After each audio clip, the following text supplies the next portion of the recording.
Assalamualaikum warahmatullahi wabarakatuh. Selamat sore teman-teman semuanya. Bertemu lagi dengan kita pada acara praktikum STEPAK. Pada acara kali ini kita akan belajar terkait pemodelan erosi dan penerapan konservasi menggunakan model Soil and Water Assessment Tool atau SWOT. Model SWOT sendiri merupakan model yang dikembangkan oleh Dr. Jeff Arnold yang merupakan peneliti di USDA, di mana USDA sendiri merupakan institusi pemerintahan Amerika Serikat yang bergerak di bidang pertanian, sehingga asal mula pengembangan SWOT ini bertujuan untuk kepentingan pertanian, di mana secara khusus untuk memprediksi pengaruh pengelolaan lahan terhadap hidrologi, sedimen, serta hasil kimia dari kegiatan pengelolaan lahan.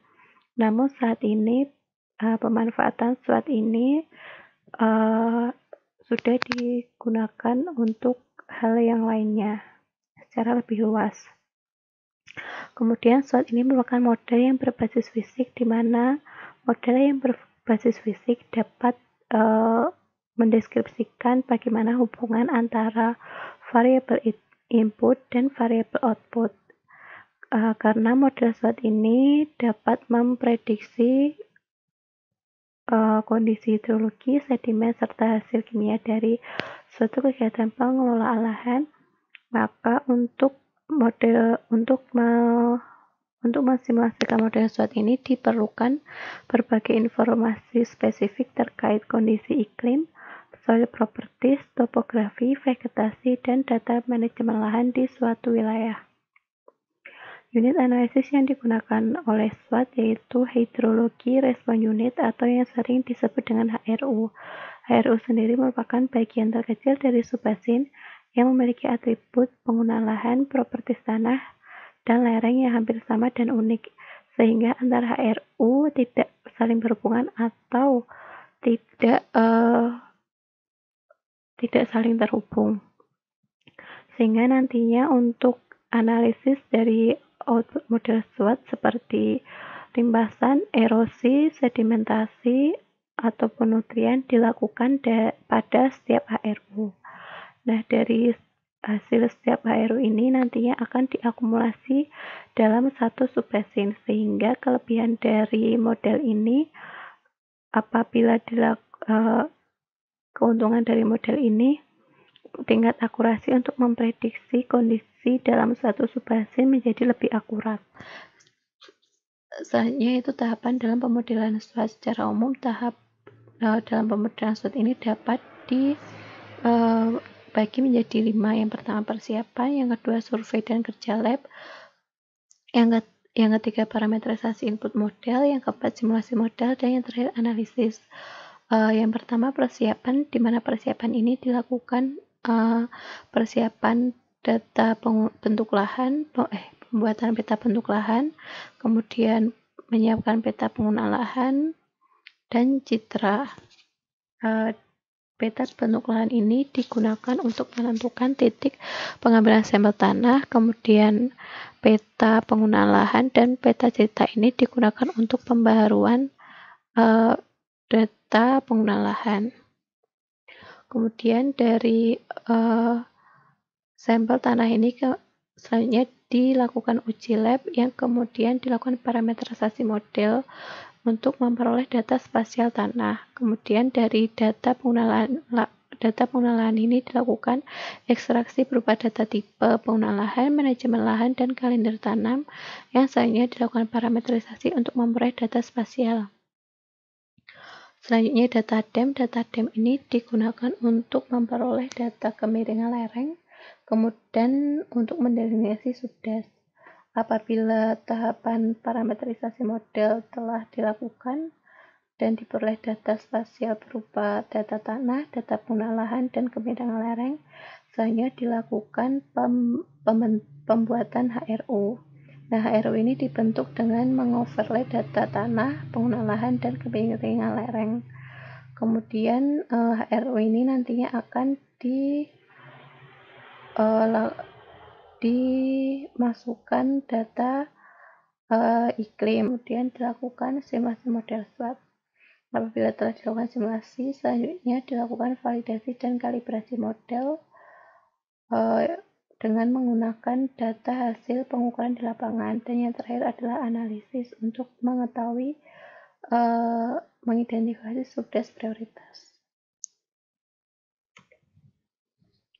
Kemudian untuk persiapan input data, itu terdapat data DEM, data penggunaan lahan, data tanah, dan data iklim.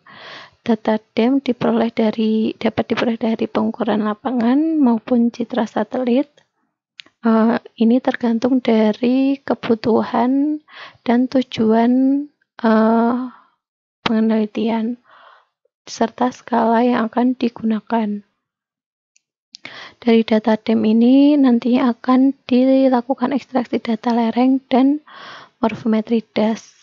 Kemudian data penggunaan lahan ini diperoleh dari peta penggunaan lahan yang diperbarui dengan menggunakan data citra. Yang kemudian dilakukan validasi dan parametrisasi. Parametrisasi ini dilakukan dengan cara mencocokkan penutup lahan di wilayah tersebut dengan database yang ada di SWOT. Karena SWOT ini merupakan model yang mengacu dengan kondisi yang ada di Amerika Serikat. Sedangkan terdapat beberapa penutup lahan yang yaitu merupakan endemik di suatu wilayah. Kemudian untuk data tanah itu diperoleh dari hasil lapangan yang kemudian dilakukan uji laboratorium dan parametrisasi dengan menyesuaikan yang ada di database SWOT. Nah, ini untuk contoh penyesuaian input SWOT. Yang sebelah kiri ini untuk data penggunaan lahan dan yang sebelah kanan ini untuk data tanah. Nah, bisa dilihat contohnya untuk kebun campuran ini apabila dalam SWOT kodenya menjadi FRST. Nah, ini sebelum diinput dalam model SWOT, pengguna lahan ini harus disesuaikan namanya dengan yang ada di kode SWOT. Begitu juga dengan data tanah. Kemudian input data berupa data iklim, ini berupa data tebal hujan, suhu maksimum dan minimum, kelembaban relatif, kecepatan angin, dan radiasi matahari. Data-data ini dapat diperoleh dari pencatatan di lapangan, instansi terkait, maupun citra satelit. Nah, data ini kemudian disajikan dalam notepad, di mana untuk informasi lokasi stasiun klimatologi dipisah dengan informasi parameter iklim. Kemudian salah satu aplikasi model SWOT ini yaitu untuk perencanaan, pelaksanaan, evaluasi, dan pengelolaan DAS di Indonesia.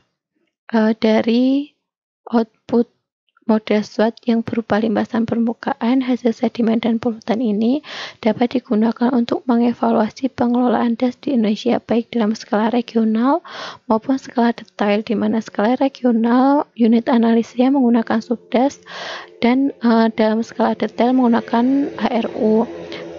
Dari subdas maupun HRU ini nantinya akan dianalisis manakah subdas ataupun HRU yang prioritas. Nah, prioritas di sini itu dia dalam kondisi kritis sehingga perlu penanganan yang khusus. Nah, apabila sudah diperoleh HRU ataupun subdas yang prioritas, maka pada wilayah itu dilakukan konservasi. Untuk pemilihan konservasi ini dapat dilakukan dengan menggunakan model SWOT, yaitu sehingga akan diperoleh manajemen lahan yang paling efektif.